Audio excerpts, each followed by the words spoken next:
যে বাংলা থেকে ইংলিশে অনুবাদ করতে গেলে আগে আমার সাবজেক্ট খুঁজে বের করা লাগবে। তো এই বাক্যে সাবজেক্ট কে? সাবজেক্ট হচ্ছে আমি। সাবজেক্ট কে আছে বলো তো? আমি। আচ্ছা, এইবার আমরা একটা বিষয় শিখেছি এতদিনে, সাবজেক্টের পরে কি বসাতে হয়, অবজেক্ট নাকি ভার্ব? ভার্ব। Thank you. সাবজেক্টের পরে ভার্ব বসাতে হয়। তো এই বাক্যে ভার্ব কোনটি? আমি প্রতিদিন সকালে উঠে স্কুলে যাই। এই বাক্যে ভার্ব কোনটি? যাই। যাই, থ্যাংক ইউ। তো এখানে দুইটা ভার্ব দেখতে পাচ্ছি, একটা ওঠা আর একটি হচ্ছে যাই, যাওয়া। তো এখানে আমি প্রতিদিন সকালে উঠে স্কুলে যাই। আমরা বাক্যটা এভাবে সাজাবো। আই, এখানে দেখো আই অক আপ, এটা হচ্ছে অক আপ, আমরা ওয়েক বলি, এটা অক, আই ডাব্লিউ এ কে ই। এই যে নিচে দেখো, আমি এখানে একটু মার্ক করি। এই যে বাক্যটা, এটা হচ্ছে আমার উপরের ওই বাংলার অনুবাদ। I woke up every morning and go to school. I woke up every morning and go to school.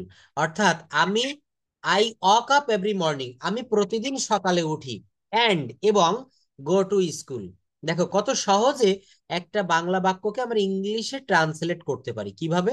প্রথমে ওই বাক্য থেকে সাবজেক্ট খুঁজে বের করতে হবে। আমার কথাগুলো খুবই মন দিয়ে শুনবা। হ্যাঁ রাজিম, তোমাকে আমি অনেকবার সংকেত দিয়েছি, আমি অনেকবার তোমাকে কল করেছি, বাট আমি তো তোমাকে পাইনি। তুমি তো আমরা যে জায়গাটাতে ছিলাম, আমি প্রতিদিন সকালে উঠে স্কুলে যাই। I walk up every morning. I walk up, আমি উঠি, এভরি মর্নিং, প্রতিদিন সকালে, অ্যান্ড গো টু স্কুল, এবং স্কুলে যাই। পরের বাক্যটা কি আছে আরাধ্যা, পড়ো তো। স্কুলে গিয়ে, এই যে বাক্যটা। স্কুলে গিয়ে আমি অনেক কিছু শিখি। আচ্ছা, এখানে দেখো, এখানেও কিন্তু সাবজেক্ট হচ্ছে আই।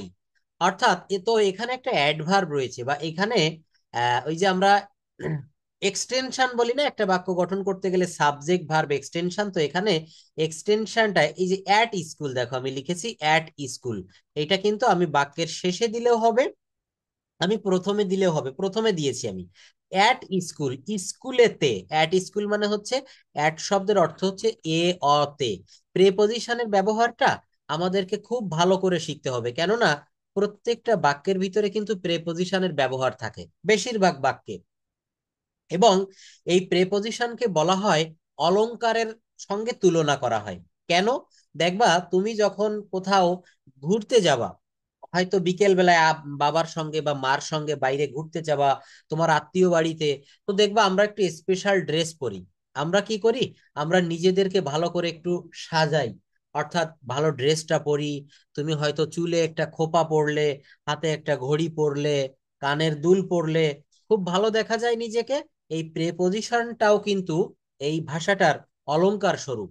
অ্যাট স্কুল, স্কুলেতে, অর্থাৎ স্কুলে গিয়া, গোয়িং টু স্কুল বললেও হয়, অ্যাট স্কুল বললেও হয়। অ্যাট স্কুল, স্কুলেতে, I learn my, I learn many things. দেখো এখানে এই বাক্যটা দেখাই, আই লার্ন মেনি থিংস। এখানে সাবজেক্ট হচ্ছে আই, লার্ন হচ্ছে ভার্ব, আর মেনি থিংস হচ্ছে অনেক কিছু, এইটা এক্সটেনশন বা অবজেক্ট বলতে পারো।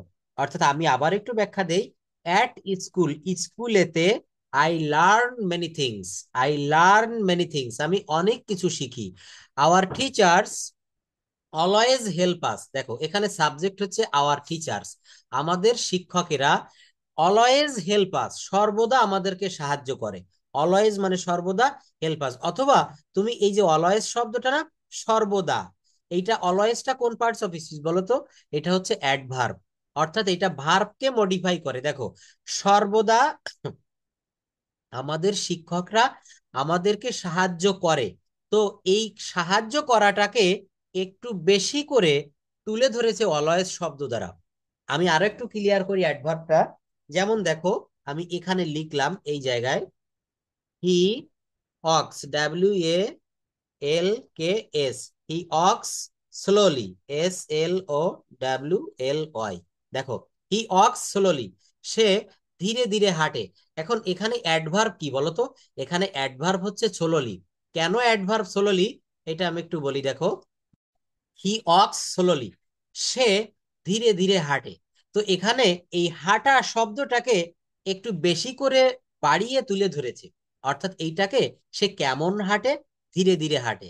আমি যদি লিখতাম হি অক্স কুইকলি, তো এই স্লোলি, কুইকলি, এই শব্দগুলো কিন্তু এই যে অক নামক যে ভার্ব, এই ভার্বটাকে মডিফাই করছে, এই জন্য এগুলোকে বলা হচ্ছে অ্যাডভার্ব। অ্যাডভার্বের ভিতরে আবার প্রকারভেদ আছে, আমরা এটা পার্টস অফ স্পিচে ঢুকবো তখন দেখবো। তো এই যে দেখো হাঁটা শব্দটাকে একটু মডিফাই করছে সোলোলি দ্বারা, এই সোলোলি কিন্তু অ্যাডভার্ব। এখানে অলওয়েজ কিন্তু এই যে our teachers help us, always, অলওয়েজটা শেষেও দিতে পারো, আবার অ্যাডভার্ব শেষেও বসানো যায়, বাক্যের মাঝেও বসানো যায়। তো আমি মাঝে বসিয়েছি our teachers always help us, আমাদের শিক্ষকেরা আমাদের সর্বদা সাহায্য করে। Many rules are followed to maintain the quality of our students. In the future, in future I want to become a doctor. দেখো এই যে সেন্টেন্স অ্যানালাইসিস বা আমরা এই যে সেন্টেন্স তৈরি করতেছি বাংলা দেখে দেখে ইংরেজি, এগুলো নিজেরা করা শিখবো, তখন কিন্তু আমাদের এই ল্যাঙ্গুয়েজটা আরো বেশি সুন্দরভাবে ভালোভাবে আমরা কভার করতে পারবো। এই যে Bangla to English passage translation using tense, কি ব্যবহার করতে হবে? Tense, modal and passive voice. এই যে বাক্যগুলো আমি পড়লাম, আমার নাম রাজু, আমি প্রতিদিন সকালে উঠে স্কুলে যাই, স্কুলে গিয়ে আমি অনেক কিছু শিখি, আমাদের শিক্ষকরা সব সময় আমাদের সাহায্য করেন, আমাদের পড়াশোনার মান ভালো রাখতে অনেক নিয়ম মেনে চলতে হয়, ভবিষ্যতে আমি একজন ডাক্তার হতে চাই। ভবিষ্যতে আমি একজন কি হতে চাই? ডাক্তার হতে চাই। তো এই যে বাক্যগুলো কি করলাম, আমার নাম রাজু, মাই নেম ইজ রাজু, আমি প্রতিদিন সকালে উঠে স্কুলে যাই, I walk up every morning and go to school, স্কুলে গিয়া আমি অনেক কিছু শিখি, at school I learn many things, at school I learn many things, আমাদের শিক্ষকরা সব সময় আমাদের সাহায্য করেন, আমাদের শিক্ষকরা, ইংরেজি কি? Our teachers, our teachers always help us, অথবা our teachers help us always, আমাদের শিক্ষকরা সব সময় আমাদের সাহায্য করেন, আমাদের পড়াশোনার মান ভালো রাখতে অনেক নিয়ম মেনে চলতে হয়। তাহলে দেখো অনেক নিয়ম মেনে চলতে হয়, এই যে বাক্যটা অনেক নিয়ম মেনে চলতে হয়, এটা কিন্তু প্যাসিভের একটা বাক্য, অর্থাৎ মেনি রুলস আর ফলোড। এটা কেন প্যাসিভের বাক্য হবে? প্যাসিভের বাক্য তখনই হয় যখন সাবজেক্ট বা কর্তা থাকে না, বা অব থাকলেও এখানে দেখো অনেক নিয়ম মেনে চলতে হয়। কারা চলে? কে চলে? এটা কি প্রথমে দেওয়া আছে? সাবজেক্ট কিন্তু প্রথমে নেই। তো কি লিখলাম? ম্যানি রুলস আর ফলোড, অনেক নিয়ম মেনে চলতে হয় কি করতে? টু মেইনটেইন, অর্থাৎ বজায় রাখতে, বা আমাদের মান ভালো রাখতে, to maintain the quality of hour studies. অনেক স্কুল আছে না, ইংলিশ মিডিয়াম স্কুল বা কিন্ডার গার্ডেন স্কুলেতে ড্রেস পরে যেতে হয়, পরিপাটি হয়ে সুন্দর ব্যাগ, একই কালারের ড্রেস। তো এইগুলা বলছে যে আমাদের পড়াশোনার মান ভালো রাখতে অনেক নিয়ম মেনে চলতে হয়। ভবিষ্যতে আমি একজন ডাক্তার হতে চাই, ভবিষ্যতে আমি একজন ডাক্তার হতে চাই। ইন ফিউচার, এই যে ভবিষ্যতে ইংরেজি কি? ইন ফিউচার, আমি একজন ডাক্তার হতে চাই। তাহলে চাওয়া ইংরেজি কি? আমি বলেছি প্রথমে সাবজেক্ট তারপরে ভার্ব। এই বাক্যটা দেখো, I want to become a doctor, আমি একজন ডাক্তার হতে চাই। এই যে বাক্যগুলা, এগুলো যদি আমরা একটু অ্যানালাইসিস করি তাহলে আমরা কি পাবো? প্রথমে আমরা টেন্সটা একটু দেখবো, যে টেন্স ইউজেস, এখানে কি কি টেন্সের ব্যবহার হয়েছে। প্রেজেন্ট সিম্পলে ব্যবহার হয়েছে I walk up every morning. দেখো প্রেজেন্ট ইনডেফিনিট টেন্স, আমি প্রতিদিন সকালে ঘুম থেকে, টেন্সটা কি খুব ভালোভাবে একটু মনে আছে আমাদের? টেন্সটার বিষয়টা কি সকলের ভালোভাবে খেয়াল আছে? এই টেন্সটা কিন্তু আমাদের প্রতিনিয়ত কাজে লাগে, টেন্স ছাড়া আমরা এক বিন্দুও কিন্তু আগাতে পারবো না। অর্থাৎ টেন্সের ব্যবহারটা আমরা যত বেশি ভালো করে দেখব, আমাদের এই জায়গাটা কিন্তু খুব ক্লিয়ার হয়ে যাবে। কোন জায়গাটা? এই যে I walk up every morning, আমি প্রতিদিন, আচ্ছা এটা present indefinite tense, present indefinite টেন্সের গঠন প্রণালী কি? আরাধ্যা একটু বলো তো, প্রেজেন্ট ইনডেফিনিট টেন্সের গঠন প্রণালী কি কি হয়? একটু আনমিউট করো। হুম। আরাধ্যা, ক্যান ইউ হেয়ার মি? একটু আনমিউট করো। হ্যাঁ, প্রেজেন্ট ইনডেফিনিট টেন্সের গঠন প্রণালী, বা তুমি কয়েকটা বাক্য বলো তো যে স্যার প্রেজেন্ট ইনডেফিনিট টেন্সের বাক্য এমন হয়। I go to school every day. হুম, তারপর Uh, I go to school everyday, দেখো আমি প্রতিদিন স্কুলে যাই, আমি ভাত খাই, আমি মাছ ধরি, আমি ঘুড়ি উড়াই, আমি টিভি দেখি, তারা বাড়িতে আসে, সে একটি ছবি আঁকে, সে কবিতা লেখে, তারপরে মিতা গান গায়। অর্থাৎ বর্তমানকালে সাধারণভাবে কোনো কাজ হয় এমন বুঝালে তাকে প্রেজেন্ট ইনডেফিনিট টেন্স বলে। অভ্যাসগত সত্যও হতে পারে, চিরন্তন সত্য হতে পারে। অর্থাৎ এখানে কি বলা হচ্ছে, প্রেজেন্ট ইনডেফিনিট টেন্স যে টেন্স দ্বারা বর্তমান কালে কোনো কাজ সংগঠিত হয় বুঝায় তাকে প্রেজেন্ট ইনডেফিনিট টেন্স অথবা সিম্পল প্রেজেন্ট টেন্স বলে। কেমন হবে? অর্থাৎ বর্তমানে কোনো সাধারণ ঘটনা, অভ্যাসগত কাজ, নিত্য নৈমিত্তিক কাজ, চিরন্তন সত্য, ঐতিহাসিক বিষয়, বৈজ্ঞানিক সত্য প্রকাশ করতে প্রেজেন্ট ইনডেফিনিট টেন্স ব্যবহার করা হয়। তো এই প্রেজেন্ট ইনডেফিনিট টেন্সের গঠন প্রণালী খুবই সহজ। প্রথমে সাবজেক্ট, তারপরে ভার্ব, তারপরে অবজেক্ট। কি বললাম আমার সঙ্গে বলো তো? প্রথমে সাবজেক্ট, তারপরে ভার্বের ভি ওয়ান ফর্ম, তারপরে অবজেক্ট। দেখো এই যে ভার্বের ভি ওয়ান ফর্ম কোথায় হলো? WAKE, অক, জেগে ওঠা, অক। তা এই যে শব্দটা আমি লিখলাম আই ইট রাইস, আমি ভাত খাই। দেখো I want to become a doctor, এই যে অন শব্দটা। তারপর এখানে অনেকগুলো বাক্য আছে না? এই যে যেমন প্রথম বাক্যটাই লিখেছো, I am, my name is Raju, এখানে ইজ, এই ইজটা কিন্তু এখানে মেইন ভার্ব। ইজ কোথায় মেইন ভার্ব হয় এবং কোথায় অক্সিলারি ভার্ব হয় এটা মনে আছে তো?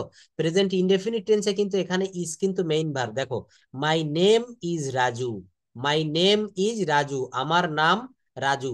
এখানে ইজ কি ভার্ব? প্রিন্সিপাল ভার্ব বা মেইন ভার্ব। এখানে এই ইজটাকে দিয়ে একটা কন্টিনিউয়াস টেন্স করতে পারবা? এই স্ট্রাক, এটা তো মেইন ভার্ব হিসেবে বসেছে, এটা অক্সিলারি ভার্ব বা সাহায্যকারী ভার্ব হিসেবে বসবে এমন একটা বাক্য বলতে পারবা কেউ? এটা কিভাবে একটা অক্সিলারি ভার্ব হয়, সাহায্যকারী ক্রিয়া? আমি বলবো না, তোমরা কেউ বলতে পারবা? ইজ দিয়ে আমি বলি, যেমন ইজ এর পরে একটা ইয়ে আছে না, এই যে রাজু রয়েছে, রাজু দিয়ে এবং ইজ দিয়ে আমি প্রেজেন্ট কন্টিনিউয়াস টেন্সের একটা বাক্য বলে দেই। Raju is eating rice.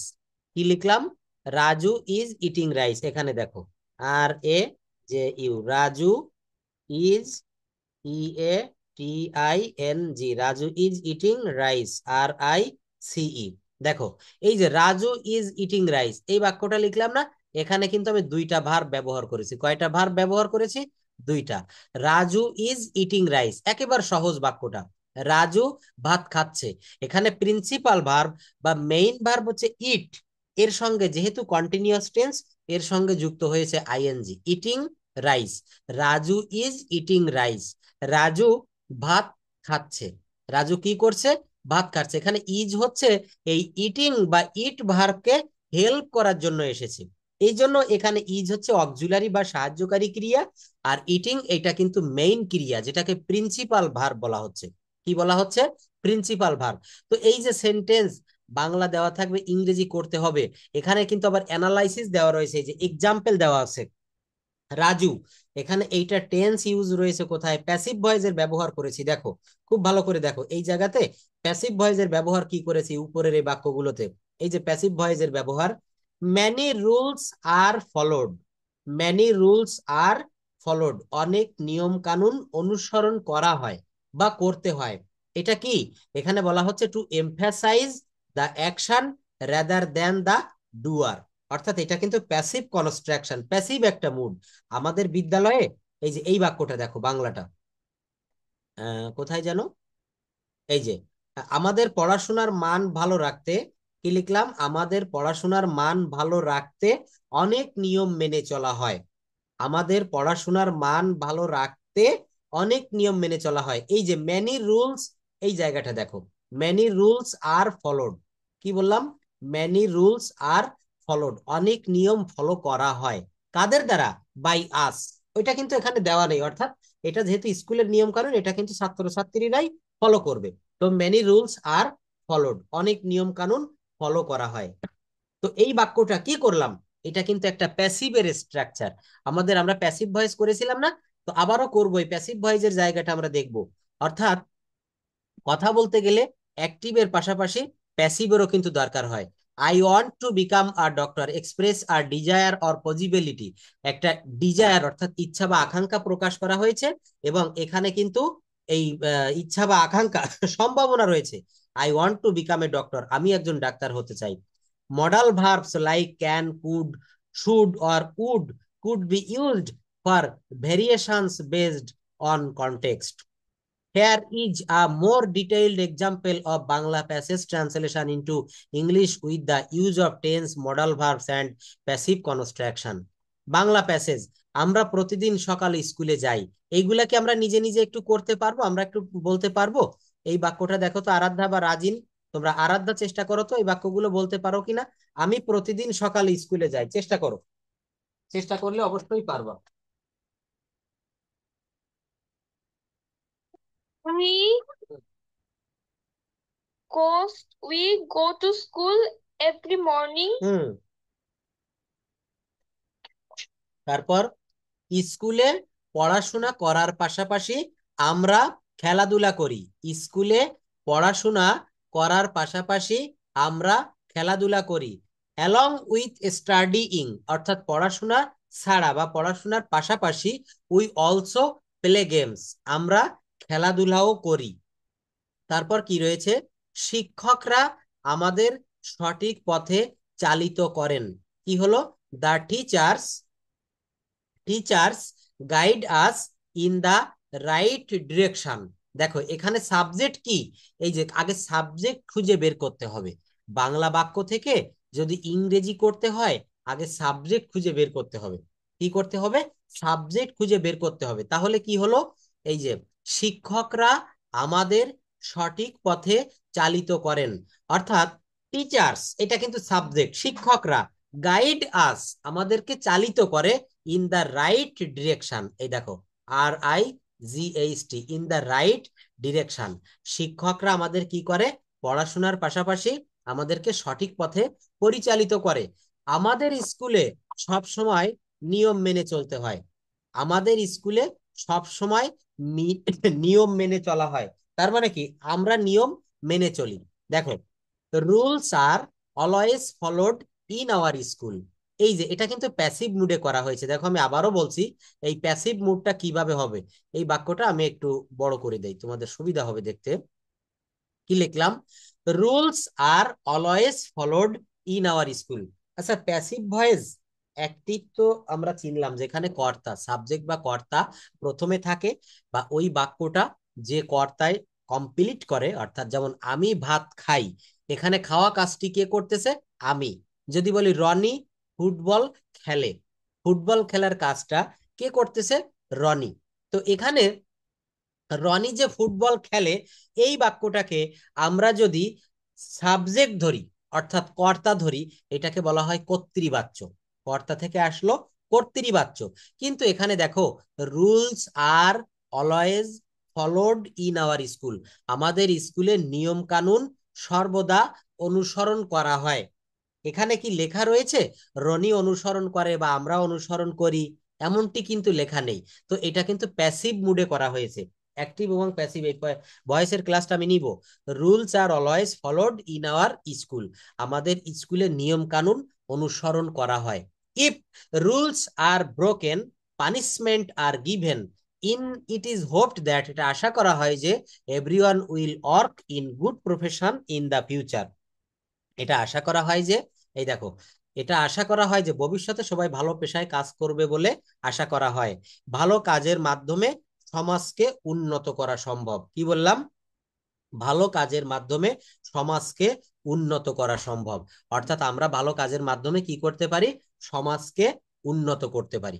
এই জায়গাটা সবাই কিন্তু একটু ফলো করবে। তো দেখো আজকের যে বিষয়টা আমি হঠাৎ করে এটা কেন দেখালাম তোমাদের বলো তো, এই বাংলা থেকে ইংরেজিতে ট্রান্সলেট করতে হবে, এইটা কিন্তু আমি হোমওয়ার্ক দিয়ে দিব। তোমরা এখানে ইংরেজি দেওয়া আছে, ইংরেজিটা তোমরা কিন্তু দেখবে না। তোমরা কি করবে, তোমরা এখান থেকে ডিরেক্ট এগুলো একটু অনুবাদ করার চেষ্টা করবে, যখন না পারবে তখন দেখে নিও। কিন্তু এইভাবে এখানে অনেকগুলা দেওয়া আছে। এই দেখো পরে একটি প্যাসেজ দেওয়া আছে, আমাদের গ্রামে একটি ছোট্ট স্কুল আছে। স্কুলটি গ্রামের এক কোণে অবস্থিত। প্রতিদিন সকালে ছাত্রছাত্রীরা স্কুলে যায়। স্কুলে অনেক নিয়ম কানুন মেনে চলা হয়। শিক্ষার্থীদের পড়াশোনার প্রতি মনোযোগী হতে উৎসাহিত করা হয়। কখনো কখনো বাচ্চাদের শাস্তি দেওয়া হতে পারে যদি তারা নিয়ম ভঙ্গ করে। কখনো কখনো বাচ্চাদের শাস্তি দেওয়া হতে পারে যদি তারা নিয়ম ভঙ্গ করে। ভবিষ্যতে শিক্ষার্থীরা যাতে সমাজে ভালো কাজ করতে পারে সেজন্য তাদের প্রস্তুত করা হয়। তাদের কি করা হয়, প্রস্তুত করা, এমন অনেক কিন্তু এখানে বাংলা দেওয়া আছে, ইংরেজি করতে হবে। আমাদের জীবনের মান উন্নত করার জন্য শিক্ষা একটি অত্যন্ত গুরুত্বপূর্ণ উপাদান। স্কুলে পড়াশোনার মাধ্যমে আমরা জ্ঞান অর্জন করি। আমাদের সমাজে শিক্ষার গুরুত্ব অনেক বেশি, কারণ এটি আমাদের ব্যক্তিত্ব গঠনে সাহায্য করে। তবে অনেক সময় দেখা যায় যে শিক্ষার ক্ষেত্রে অনেক বাধা আসে। শিশুদের অনেক সময় উপযুক্ত পরিবেশ দেওয়া হয় না। দরিদ্র পরিবারের শিশুরা তাদের পড়াশোনা চালিয়ে যেতে পারে না, কারণ তারা পরিবারের আর্থিক সমস্যার জন্য কাজ করতে বাধ্য হয়। তবে সরকার এই যে বড় বড় ট্রান্সলেশন, ছোট ছোট সবকিছু দেওয়া আছে, এইগুলো কিন্তু আমাদেরকে একটু প্র্যাকটিস করতে হবে। আর এখানে যে টেন্স সেন্টেন্স উপরে লেখা রয়েছে, টেন্স ব্যবহার করতে হবে, মোডাল ব্যবহার করতে হবে, সেমি মডাল ব্যবহার করতে হবে, প্যাসিভ ভয়েসের ব্যবহার, তো আমি তিনটা চারটা কথা বলেছি: tense, modal, semi modal. Tense, modal, semi modal, আর হচ্ছে ভয়েসের ভিতরে প্যাসিভ ভয়েসের ব্যবহার। তো এই টেন্সের ভিতরেও যেটা আমরা বেশি দেখতে পাই সেটা হচ্ছে ইউজ অফ বি ভার্ব। কি বললাম? এই বি ভার্ব। ইংলিশ ল্যাঙ্গুয়েজটা, যে কোনো ভাষা শিখতে গেলে প্রথমে ভার্বটা খুব ভালো করে শিখতে হবে। এই ভার্বের ব্যবহারটা আমরা যত বেশি ভালো করে শিখবো, ইংরেজিতে আমরা তত বেশি দ্রুত কথা বলতে পারবো। রাজিন, আমার কথা কি শুনতে পারছো? আরাধ্যা? হ্যাঁ স্যার। তো আমাকে প্রত্যেকটা জায়গায় প্রশ্ন করতে পারবে। রাজিন, কি কিছু বলবা? হুম। তো দেখো, ক্লাসটা এনজয় করতে থাকো। এখানে আমি আরো একটু পড়াতে চাচ্ছি। এটা ইউজ অফ বি ভার্বটা আমরা একটু দেখবো। আজকের ক্লাসটা কিন্তু খুবই ইম্পর্টেন্ট একটা ক্লাস। আমরা জানি ভার্ব হচ্ছে একটা সেন্টেন্সের হার্ট বিট। হার্ট বিট কেমন?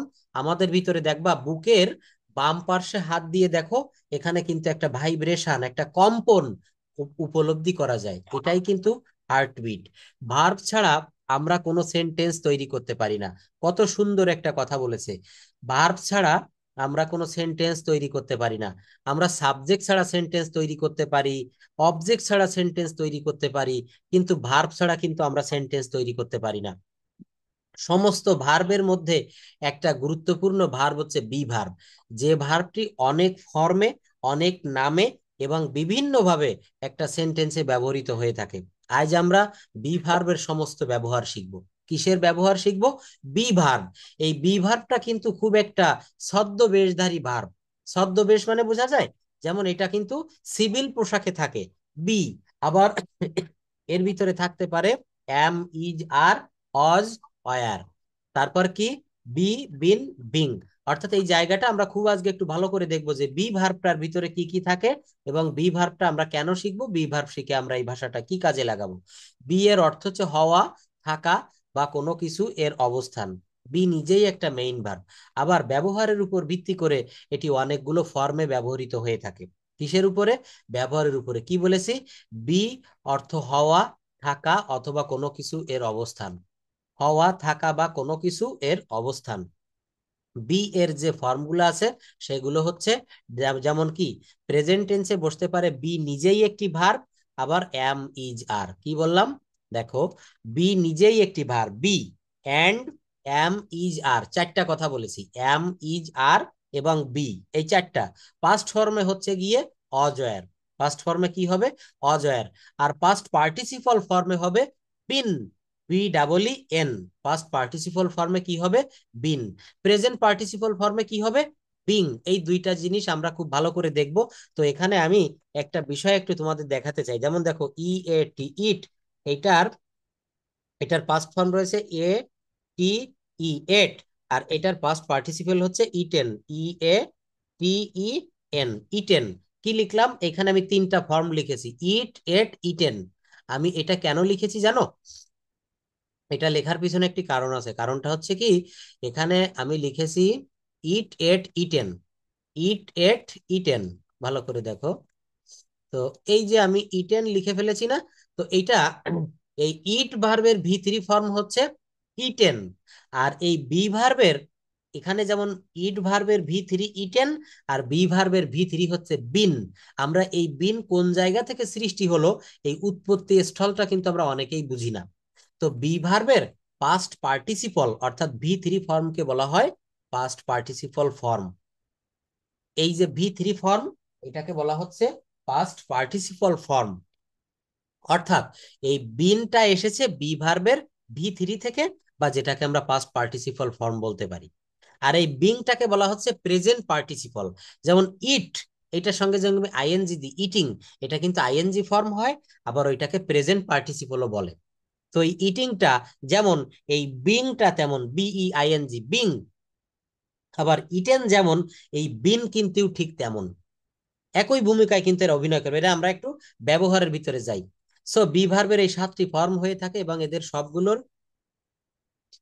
সবগুলোর অর্থই কি হচ্ছে, এর সবগুলোর অর্থ বোঝানো হয়েছে যে টেন্সের উপর পরিবর্তন করে নির্ভর করে।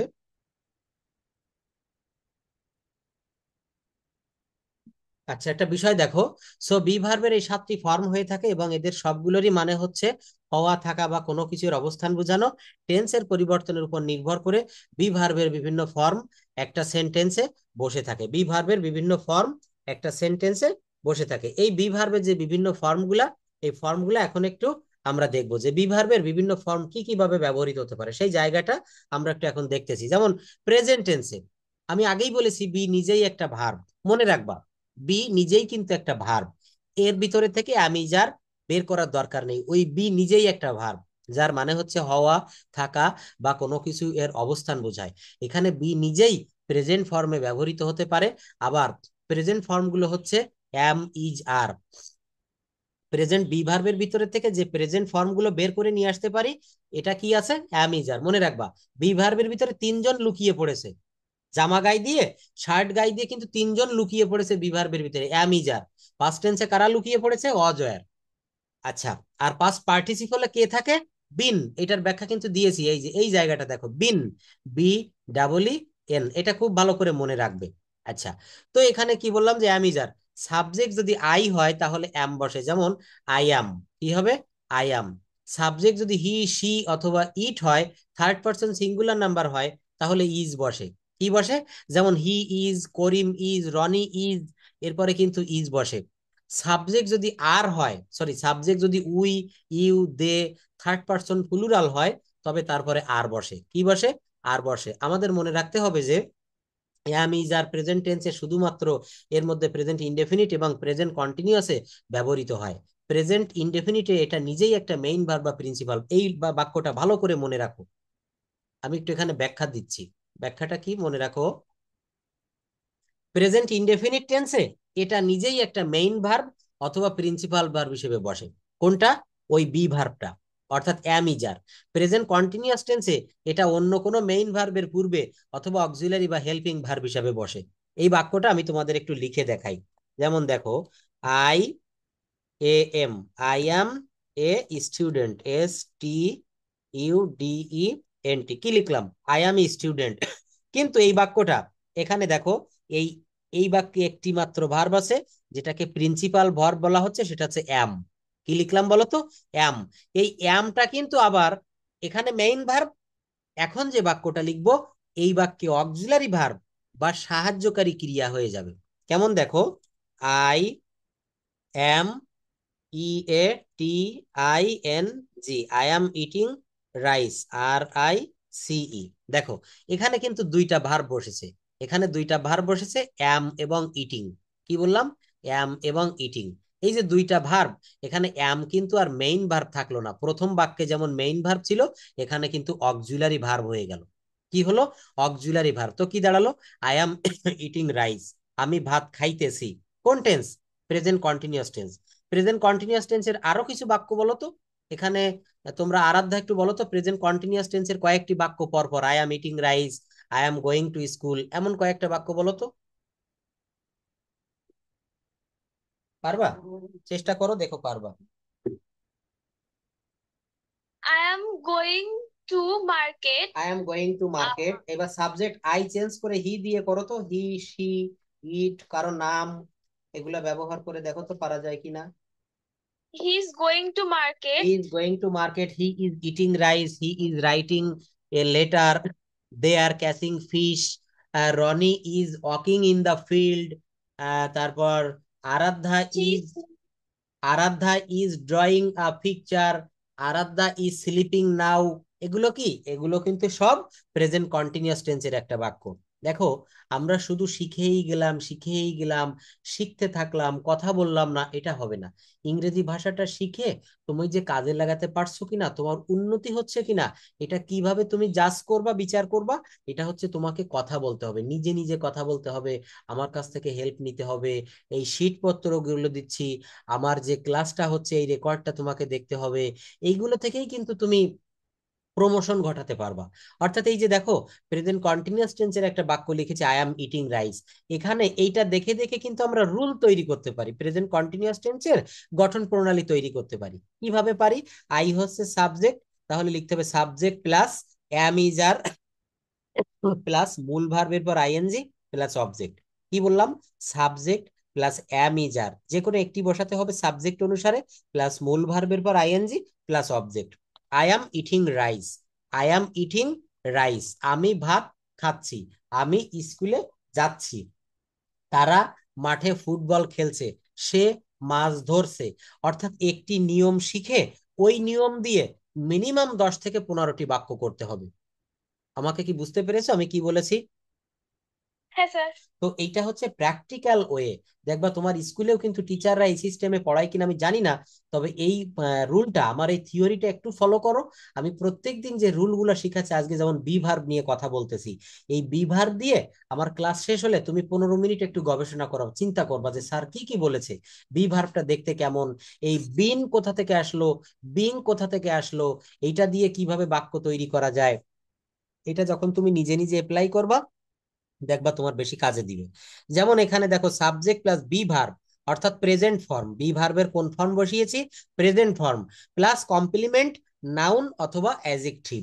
এই অবজেক্টের জায়গায় এগুলা থাকতে পারে, শেষে কমপ্লিমেন্টও থাকতে পারে, নাউনও থাকতে পারে, অ্যাডজেক্টিভও থাকতে পারে। কেমন দেখো, আই অ্যাম এ ডক্টর, এই যে বাক্যটা আমি একটু বড় করে দেই, আই অ্যাম এ ডক্টর। আচ্ছা, এই যে বাক্যটা আই অ্যাম এ ডক্টর, এখানে অ্যাম কি? অ্যাম হচ্ছে মেইন ভার্ব। এখানে কি আর কোনো ভার্ব আছে? নেই। কিন্তু এই অ্যাম ভার্বটা আবার কোনো কোনো বাক্য অক্সিলারি হয়ে যায়, যেমন দেখো এই যে বাক্যটা লিখেছি, আই অ্যাম ইটিং রাইস। কি লিখেছি? I am eating rice. তো এখানে দেখো অ্যাম কিন্তু আর মেইন ভার্ব থাকলো না। তো একটা ভার্ব কিভাবে বিভিন্ন জায়গায়, তোমার বাবা যেমন স্কুলে থেকে বাড়ি আসে, বাসায় আসে, তখন কি তুমি বাবাকে স্যার বলো না বাবা বলো? নিশ্চয়ই বাবা বলে ডাকো। তো এখানে বাবা যখন স্কুলে যায়, তখন কিন্তু স্টুডেন্টরা আবার স্যার বলে ডাকছে। একই ব্যক্তির বিভিন্ন জায়গায় বিভিন্ন নামে তাকে ডাকা হচ্ছে। এই ভার্বও কিন্তু তাই, এখানে এম কোথাও অক্সিলারি ভার্ব হচ্ছে, আবার কোথাও দেখো মেইন ভার্ব হচ্ছে। এখানে কিন্তু এই প্রত্যেকটা বাক্যে সেই কথাগুলো বলা হয়েছে। এই বাক্যগুলো একটু পড়তে হবে, একটু পড়ো তো। এই বাক্যগুলোতে কি বলা হচ্ছে এখানে? আই এম এ ডক্টর, একটু পড়ো, তারপর হি যা, বাক্যগুলোতে কি দেওয়া আছে পড়ো। My doctor, he is a teacher. They are farmers. Rahim is a good boy. You are very smart girl. He is good at English. Karim is a scientist. Rupa is a beautiful girl. They are very intelligent. Robi is a good teacher. ধন্যবাদ। দেখো, he is tall, he is very strong, his eyes his eyes colour is black, তার চোখের রং কালো। Bangladesh is a beautiful country, Bangladesh একটা সুন্দর দেশ। এই sentence গুলোকে আমি যদি আবার নেগেটিভ এবং ইন্টারোগেটিভ করতে চাই, তাহলে শুধুমাত্র এই বিভার গুলোর সাথে নট বসাবো। কি বললাম? বিভার গুলোর সঙ্গে নট বসাবো। মনে রাখবা, কোনো বাক্যে কোনো বাক্যে যদি বি ভার্ব থাকে, সেই বাক্যটাকে নেগেটিভ করতে গেলে ওর পরে নট বসালেই নেগেটিভ হয়ে যায়। কি বললাম? কোনো বাক্যকে যদি নেগেটিভ করতে হয় এবং ওই বাক্য যদি বি ভার্ব দ্বারা তৈরি হয়, তাহলে সেখানে নট বসালে নেগেটিভ হয়ে যায়। এবং ওই যে বি ভার্ব, ওইটা সেন্টেন্সের একদম শুরুতে বসালে ওই বাক্যটা ইন্টারোগেটিভ হয়ে যায়। আমি খুব সহজ কথা বলেছি, তোমরা মনে হয় বুঝতে পারোনি। কেমন দেখো আমি কথাগুলো কি বলেছি। এই যে বাক্যটা আই অ্যাম এ ডক্টর, এটার অর্থ কি? আমি একজন ডাক্তার। এটার অর্থ কি? আমি একজন ডাক্তার। কিন্তু আমি যখন বলবো আমি একজন ডাক্তার নই বা আমি একজন ডাক্তার না, এই না বোধক যখন করব, তখন এই এম এর পরে কি বলবো? এই এম এর পরে শুধু একটা এন ও টি, নট বসাতে হবে। দেখো কি হয়ে গেল? I am not a doctor. কি হয়ে গেল? I am. তো এই যে এখানে যতগুলো বাক্য আছে, প্রত্যেকটা বাক্যের হ্যাঁ রাজিন, তোমার কথা ভালো শোনা যায় না, তুমি একটু দেখো ওখানে তোমার ফোনে সম্ভবত সাউন্ড কমে গিয়েছে, বা এটা একটু ইয়ে করো, মাইক্রোফোনটা মুখের সামনে নিয়ে কথা বলবা। এখানে I am not a doctor, আমি একজন ডাক্তার না। তাহলে এখানে আমি নেগেটিভ করলাম কি করে? শুধুমাত্র নট যোগ করে। কি করেছি? শুধুমাত্র নট যোগ করে। পরের বাক্যটাও একই নিয়মে করব। হি ইজ এ টিচার, এটা কিভাবে নেগেটিভ করব রাজিন বলো তো? হি ইজ এ টিচার, এটা রাজিন বলো। এই দুটো বাক্য বলো কিভাবে নেগেটিভ করব, এই যে এই দুইটা বাক্য।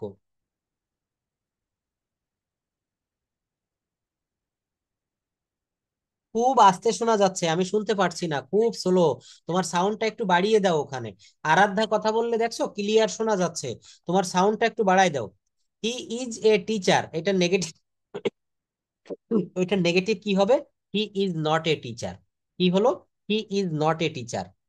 আচ্ছা যদি বলি তারা কৃষক, দে আর ফার্মার্স, তারা কৃষক নয়, কি হবে? এই যে এখানে বি ভার্ব রয়েছে না, এই আর, এই আর এর পরে নট বসাতে হবে, দে আর নট ফার্মার্স। এই সঙ্গে সঙ্গে আমরা আরো একটা বিষয় শিখে যাব। প্রথম বাক্যটা দেখো, আই অ্যাম এ ডক্টর, এটা নেগেটিভ করেছি এম এর পরে নট যোগ করে। I am not a doctor, he is not a teacher, they are not farmers. এইবার এই বাক্যগুলা যখন আমরা ইন্টারোগেটিভ করব, প্রশ্নবোধক করব, তখন এই অ্যাম ইজ আর বা এই যে বি ভার্ব, এইটা সবার প্রথমে বসাতে হবে। কি করতে হবে? দেখো, আই অ্যাম এ ডক্টর, আমি একজন ডাক্তার। এটা নেগেটিভ করলাম, না বোধক করলাম কি? I am not a doctor. তো এইটাকে ইন্টারোগেটিভ করব কিভাবে? এখানে একটি বি ভার্ব আছে অ্যাম, ওই অ্যাম ভার্বটাকে সবার প্রথমে নিয়ে আসতে হবে। অ্যাম আই এ ডক্টর, টিও সি টি ও আর। দেখো এখানে একটা জিজ্ঞাসাবোধক চিহ্ন দিতে হবে। কি লিখলাম? I am a doctor, I am not a doctor, am I a doctor. অর্থাৎ এখানে সূত্রটা কি প্রয়োগ করতে হবে? কোনো বাক্যে যদি বি ভার্ব থাকে এবং ওই বাক্যটাকে যদি ইন্টারোগেটিভ বা প্রশ্নবোধক করতে হয়, ওই বি ভার্বটাকে বাক্যে সবার প্রথমে বসিয়ে দিতে হবে। I am a doctor, am I a doctor, am I a doctor, আমি কি একজন ডাক্তার? He is are teacher, he is not a teacher, they are farmers, they are not farmers, তারা কি কৃষক? Are they farmers. অর্থাৎ সবার প্রথমে অক্সিলারি ভার্ব বা ওই বি ভার্বটা বসালেই, অক্সিলারি ভার্ব বলা যাবে না, বি ভার্ব, এই বি ভার্বটা বসালে বাক্যটা নেগেটিভ হবে। আর বি ভার্বের পরে নট বসালে বাক্যটা নেগেটিভ হবে। বি ভার্ব প্রথমে বসালে ইন্টারোগেটিভ, আর বি ভার্বের পরে নট বসালে নেগেটিভ। এবার দেখো এখানে কি বলছে। এখানে ঠিক তাই, যেমন Rahim is a student, Rahim is not a student, is Rahim a student, isn't Rahim a student. এগুলো পড়ো তো, এখান থেকে শি দিয়ে কি লেখা আছে, এই যে বাক্যগুলো পড়ো তো শি দিয়ে, আরাধ্যা পড়ো। She is, She is a beautiful girl. She is not a beautiful girl. Is she a beautiful girl? Isn't she a beautiful girl? You are very happy. You are not very happy. Are you very happy? Aren't you very happy? Thank you. দেখো এইখানে কি বুঝতে হবে, এখানে আমরা একটা বাক্যকে চারটা বাক্য বানিয়েছি, একটা বাক্য ভেঙে চারটা বাক্য হলো। আমি প্রত্যেকটা ক্লাসে স্টুডেন্টদেরকে এই বিষয়টা খুব ভালো করে বোঝাতে চাই। কোন বিষয়টা? একটা বাক্যকে আমরা কিভাবে অ্যাফার্মেটিভ থেকে নেগেটিভ, নেগেটিভ থেকে ইন্টারোগেটিভ, এবং এই ইন্টারোগেটিভ থেকে নেগেটিভ ইন্টারোগেটিভ করব। তাহলে আমরা কিন্তু 1000 বাক্য যদি তুমি জানো, সঙ্গে সঙ্গে সেই 1000 বাক্যকে 4000 বাক্যে পরিণত করা সম্ভব। কোন নিয়মে? এই অ্যাফার্মেটিভ থেকে নেগেটিভ, নেগেটিভ থেকে ইন্টারোগেটিভ, ইন্টারোগেটিভ থেকে নেগেটিভ ইন্টারোগেটিভ, এই নিয়মটা ফলো করেই কিন্তু একটি বাক্যকে 1000 বাক্যকে 4000 বাক্যে করা সম্ভব। এখানে দেখো সেই বিষয়টাই শেখানো হয়েছে। ইউ আর ভেরি হ্যাপি, তুমি খুব সুখী। তুমি খুব সুখী নও, you are not very happy. কি করলাম? এই যে এখানে যে ভার্ব রয়েছে বি ভার্ব, এই আর এর পরে শুধুমাত্র নট বসিয়েছি। কি করলাম? আর এর পরে শুধুমাত্র নট বসিয়েছি। ইন্টারোগেটিভ করার বেলায় কি করব? ওই অক্সিলারি ভার্বকে প্রথমে আনবো। Are you very happy, are you very happy. মনে করো তোমার আম্মু বা তোমার মা অসুস্থ হয়ে পড়েছে, আম্মুকে বলছো are you very ill, are you very sick. অর্থাৎ এখানে কিন্তু এই বাক্যগুলো, এই বি ভার্ব গুলো ব্যবহার করে করে আমাদেরকে কথা বলা শিখতে হবে। আরএন্ট ইউ ভেরি হ্যাপি, তুমি তোমার কোনো ফ্রেন্ডকে বলতে পারো আরএন্ট ইউ ভেরি হ্যাপি, তুমি কি খুব বেশি সুখী নও? They are doctors, they are not doctors, are they doctors, aren't they doctors. এবার আসি এই বি ভার্ব গুলো যখন প্রেজেন্ট কন্টিনিউয়াস টেন্সে অক্সিলারি ভার্ব হিসেবে কিভাবে আমরা ব্যবহার করব। দেখো, এটা কিন্তু অলরেডি আমি প্রথম দিকে ক্লাসে আলোচনা করেছি যে এই বি ভার্ব গুলো কিভাবে আবার অক্সিলারি ভার্ব হয়। অক্সিলারি ভার্বটা কি? অক্সিলারি ভার্ব হচ্ছে সাহায্যকারী ক্রিয়া। হি ইজ প্লেইং ফুটবল, এখানে মেইন ভার্ব কোনটা? প্লেইং। আর এটাকে হেল্প করার জন্য কোন ভার্ব এসেছে? ইজ। আমরা উপরে কি দেখে এসেছি? এই ইজ কিন্তু মেইন ভার্ব ছিল। অ্যাম ইজ আর কি ছিল? Main verb. এই জায়গাটা দেখো, দে আর ডক্টরস, তারা হয় ডাক্তার। এখানে মেইন ভার্ব কি? আর। ওই আর আবার কিন্তু এখানে দেখো, দে আর ড্রয়িং আ পিকচার, এখানে আর কিন্তু অক্সিলারি ভার্ব হয়ে গেল। এখানে সেই কথাগুলোই বলা হয়েছে যে সাবজেক্ট প্লাস অ্যামিজার প্লাস ভার্বের প্রেজেন্ট ফর্মের সঙ্গে আইএনজি প্লাস অবজেক্ট। এই লাইনটা একটু দেখো, এই সেন্টেন্স কি বললাম? সাবজেক্ট প্লাস অ্যামিজার প্লাস ভার্বের প্রেজেন্ট ফর্মের সঙ্গে ING plus object. He is playing football, they are drawing picture, Karim is working at a company, I am doing my homework, she is going to the market, you are writing a letter. You are writing a letter. এই sentence গুলো যখন আমরা negative বা interrogative করতে যাব, তখন আমরা এগুলোর মধ্যে এই যে ভার্ব, এই যে বি ভার্ব অথবা আমরা বলি অক্সিলারি ভার্ব, এদের সাথে নট বসালে নেগেটিভ, এবং এই বাক্যগুলো সবার প্রথমে নিয়ে আসলে ইন্টারোগেটিভ হয়ে যায়। এক্সাম্পল দেখো এখানে দিয়েছি, ইউ আর ইটিং রাইস, তুমি ভাত খাচ্ছ। You are not eating rice, তুমি ভাত খাচ্ছ না। আর ইউ ইটিং রাইস, তুমি কি ভাত খাচ্ছ? আরএন্ট ইউ ইটিং রাইস, তুমি কি ভাত খাচ্ছ না? অর্থাৎ শেষেরটা কি হলো? নেগেটিভ ইন্টারোগেটিভ হয়ে গেল। শেষেরটা কি হলো বলতো? নেগেটিভ ইন্টারোগেটিভ, প্রশ্ন না বোধক হয়ে গেল। আমি যা বুঝাচ্ছি এগুলো কি সহজে তোমাদের বুঝতে পারছো তোমরা? আরাধ্যা, রাজিন, একটু কথা বলো।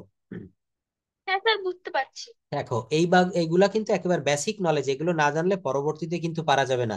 এইবার দেখো এখানে আমরা এগুলোকে কিভাবে ডাব্লিউএইচ শব্দ যুক্ত করতে পারি, ডাব্লিউএইচ ওয়ার্ড। এই ইন্টারোগেটিভ সেন্টেন্স বা নেগেটিভ ইন্টারোগেটিভ সেন্টেন্সের সাথে একদম সেন্টেন্সের সবার শুরুতে যদি আমরা ডাব্লিউএইচ ওয়ার্ড যুক্ত করি, যেমন হট, হাউ, হোয়েন, হোয়াই ইত্যাদি, তাহলে সেগুলো ডাব্লিউএইচ যুক্ত ইন্টারোগেটিভ সেন্টেন্স হয়। এগুলো কি হয়? ডাব্লিউএইচ যুক্ত ইন্টারোগেটিভ সেন্টেন্স হয়। যেমন দেখো, এই যে আমি এখানে কি লেখা রয়েছে, এই বাক্যটা পড়ে ফেলো তো। হোয়ার দে প্লেইং, আমি একটু বড় করে দেই, দেখো এখানে কি লিখলাম? হোয়ার আর দে প্লেইং ফুটবল। কি লিখেছি? হোয়ার আর দে প্লেইং ফুটবল, এর অর্থ হচ্ছে কোথায় তারা ফুটবল খেলছে। তো হোয়ার বাদ দিয়ে শুধু এইটুকু বলো তো, কি আসে, কি দাঁড়ায় দেখো। এইটুকু যদি শুধু বলি, আর দে প্লেইং ফুটবল, তারা কি ফুটবল খেলছে? হ্যাঁ, তারা কি ফুটবল খেলছে? তো এইটার প্রথমে আমি একটা ডাব্লিউএইচ যুক্ত ওয়ার্ড যুক্ত করে দিয়েছি, কি? হোয়ার। পরের বাক্যে কি দিয়েছি? হোয়াই। পরের বাক্যে কি দিয়েছি? হাউ। অর্থাৎ এখানে বললাম, কোন ইন্টারোগেটিভ সেন্টেন্সের শুরুতে যদি ডাব্লিউএইচ যুক্ত ওয়ার্ড যুক্ত করে দেয়, সেটা ডাব্লিউএইচ যুক্ত ইন্টারোগেটিভ হয়ে যায়। হোয়ার আর দে প্লেইং ফুটবল, তারা কোথায় ফুটবল খেলছে। Why are they playing football, কেন তারা ফুটবল খেলছে। How are they playing football, তারা কিভাবে ফুটবল খেলছে। Why aren't they playing football, কেন তারা ফুটবল খেলছে না। Why aren't they playing football, কেন তারা ফুটবল খেলছে না।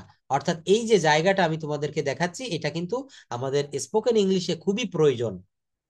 তুমি কাউকে জিজ্ঞাসা করবা যে, মনে করো তোমার ফ্রেন্ডরা বিকেলে কোন মাঠে খেলা করতেছে, তুমি খুঁজে পাচ্ছ না। তুমি রাস্তায় একজনকে জিজ্ঞাসা করলে যে, where are my friends playing football, where are my friends playing football, আমার বন্ধুরা কোথায় ফুটবল খেলছে।